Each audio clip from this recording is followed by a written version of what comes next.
El sol caía como plomo derretido sobre el horizonte cuando Mateo, el vaquero solitario, sintió que algo no encajaba. Su caballo, un viejo tordillo de ojos sabios, resopló y giró levemente la cabeza. Fue entonces cuando lo oyó, un sollozo. Breve. Dolido.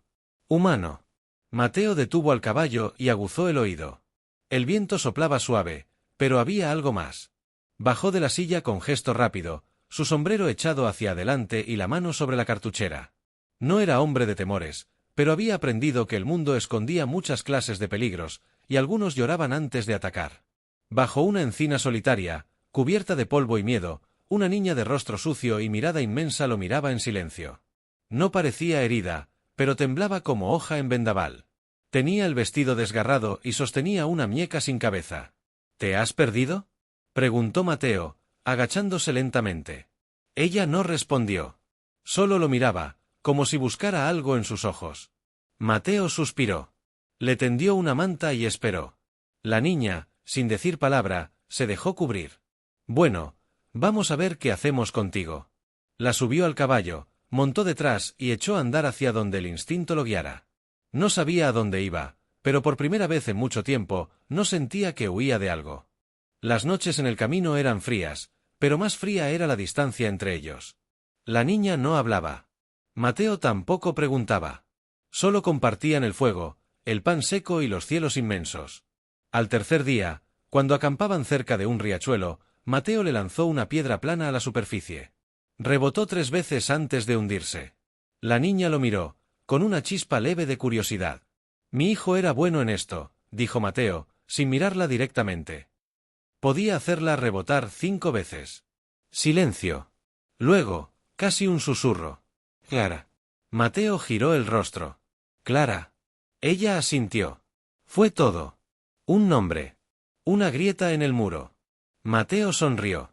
Le pareció un nombre fuerte, como esos que resisten tormentas. Desde entonces, algo cambió. Clara caminaba más cerca. Comía con más ganas. Dormía sin sobresaltos. Y notó. Mateo empezó a recordar cómo era sentirse acompañado. El siguiente pueblo estaba a 2 días de distancia. Mateo decidió desviarse hacia una ruta secundaria, más tranquila. Clara no preguntó, pero lo seguía con paso firme. Ya no parecía una niña quebrada, sino una hoja flotando en dirección contraria al río. Una noche, mientras el fuego ardía bajo las estrellas, Clara sacó una pequeña hebilla oxidada de su bolsillo. Era de mi mamá, dijo, mirándola como si aún la viera puesta en su cabello. Me la dio antes de que se fuera. Mateo no preguntó más. Solo la miró y asintió. Entendía lo que no se decía. El pasado de Clara tenía heridas. Las de él, cicatrices viejas que aún dolían con la lluvia. La mañana siguiente, al cruzar una colina baja, llegaron a un rancho abandonado. Las cercas caídas, las ventanas rotas. Pero algo en Clara cambió. Aquí viví un tiempo, dijo, tocando la madera carcomida de una puerta. ¿Aquí? Antes que él nos encontrara, añadió, con la voz endurecida. Mateo frunció el ceño. ¿Quién? Mi padrastro. Después de que mamá murió, cambió. Me decía que era mi culpa. Que yo no servía. Mateo cerró los puños. El viejo impulso de actuar rugió en su pecho, pero lo contuvo. Clara lo miraba, no con miedo, sino como quien pide un testigo, no un vengador. No estás sola, Clara, dijo Mateo. Ella no respondió, pero se acercó a él y lo abrazó. No fue largo, ni fuerte. Solo lo suficiente para que Mateo supiera que, desde ese momento, ya no era solo un vaquero errante. Era algo más. Y aunque aún no lo entendía del todo, sabía que su vida acababa de cambiar para siempre. El pueblo de San Retiro estaba a medio día de camino. Mateo conocía el nombre, pero no los rostros. Era uno de esos pueblos donde los secretos crecían como hierba mala, en silencio y a la sombra de las fachadas polvorientas. Llegaron al anochecer. Clara sostenía la hebilla en la mano, apretándola como si fuera una brújula. Mateo desmontó, la ayudó a bajar, y caminaron hasta la cantina. No para beber, sino porque en esos lugares las verdades flotaban entre el humo y el aguardiente. Dentro, las miradas se clavaron como clavos oxidados. Mateo no se inmutó. Pidió un vaso de agua y preguntó por el sheriff. El cantinero, un hombre de barba rala y ojos tristes, señaló hacia la esquina. Ese es Marín. Si buscas justicia, buena suerte. Mateo se acercó. El sheriff lo miró de reojo. ¿Problemas? Una niña, maltratada. Su padrastro vive cerca. Necesito protección para ella. Y que se haga algo con ese bastardo. Marín bufó. No puedo hacer nada sin pruebas. ¿La palabra de una niña? Aquí no alcanza. Mateo lo sostuvo con la mirada. Entonces buscaremos pruebas. Salieron de la cantina y buscaron un sitio para pasar la noche. Clara, en silencio, observaba todo. Cada rostro. Cada rincón. Como si intentara encontrar el valor entre las grietas del suelo. ¿Tú crees que lo van a encerrar? Preguntó de pronto. No lo sé, respondió Mateo, honesto. Pero no voy a dejar que te haga más daño. Eso te lo juro. Y esa noche, bajo un cielo sin estrellas, Clara durmió más tranquila que nunca antes. El amanecer en San Retiro tenía un sabor agrio. Mateo se levantó antes del sol, encendió el fuego y preparó café fuerte. Clara aún dormía, envuelta en su manta, con el rostro sereno por primera vez en mucho tiempo. Cuando despertó, Mateo ya había ensillado los caballos. Sabía que el tiempo jugaba en su contra. Si querían hacer algo, debía ser pronto. Vamos a ese rancho, dijo Clara, decidida. ¿Estás segura? Tengo que hacerlo. No solo por mí. Montaron sin más palabras. El rancho del padrastro estaba al sur del pueblo, entre maizales secos y un molino oxidado. Cuando llegaron, no había nadie en el porche, pero se notaban señales de vida, ropa tendida, herramientas fuera de lugar, huellas frescas en el barro. Mateo inspeccionó el lugar mientras Clara caminaba hasta una pequeña caja de madera medio enterrada junto a un árbol. La desenterró con manos temblorosas.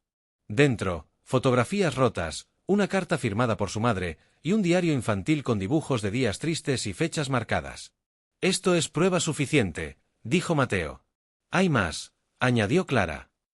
Hay vecinos que saben. Solo tienen miedo. Regresaron al pueblo y visitaron una a una a las viejas amistades de su madre. Mujeres silenciosas, hombres que bajaban la mirada. Pero uno habló, Tomás, el herrero. Yo escuché los gritos muchas veces. Nunca dije nada. Pensé que no era asunto mío. Me equivoqué. Firmó una declaración. Otros siguieron su ejemplo. Cuando volvieron con Marín, este ya no bufó. Con esto, podemos hacer algo. Esa misma tarde, el sheriff y sus dos ayudantes fueron por el padrastro. No opuso resistencia. Ni siquiera habló. Solo miró a Clara, y por primera vez, ella no bajó la mirada. Lo hiciste, dijo Mateo, mientras el hombre era llevado al calabozo. Lo hicimos, corrigió ella. Y en ese instante, entre los tejados polvorientos del pueblo del olvido, algo renació, justicia. Y un poco de esperanza. San Retiro volvió a su rutina polvorienta tras el arresto del padrastro, pero algo en el aire había cambiado. La gente ya no bajaba tanto la mirada. Las conversaciones, aunque breves, se llenaban de matices nuevos. Mateo lo notaba, y Clara también. El sheriff Marín, con la carpeta de pruebas en sus manos, parecía más firme al caminar. Clara fue llamada a declarar. Su voz, al principio débil, se fue fortaleciendo con cada palabra. Narró los hechos sin temblar, con los ojos fijos en el juez de paz que había venido desde otro pueblo. Mateo la observaba desde el fondo de la sala. Nunca había sentido tanto orgullo. Ni siquiera cuando su propio hijo aprendió a montar solo. Clara no solo había contado su historia, la había convertido en una verdad que nadie podía ignorar. El juicio fue corto. El padrastro no negó los cargos. Ni siquiera pidió clemencia. Fue condenado a 20 años. No hubo aplausos, pero el silencio que lo siguió fue más elocuente que cualquier celebración. Al salir del juzgado, Clara no lloró. Solo respiró hondo. ¿Y ahora?, preguntó. Mateo se ajustó el sombrero. Ahora decidimos qué hacer con la libertad. Caminaron por la calle principal como si el mundo se abriera por primera vez. Al pasar junto a la escuela del pueblo, Clara se detuvo. ¿Crees que podría aprender a leer bien? Claro que sí, dijo Mateo, sin dudar. Y si quieres, también te enseño a montar como una vaquera de verdad. Clara sonrió por primera vez en días.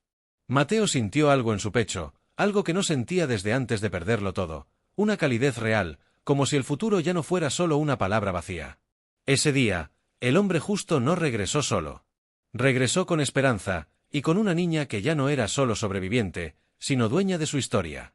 Pasaron los días, luego las semanas. San Retiro se convirtió en hogar.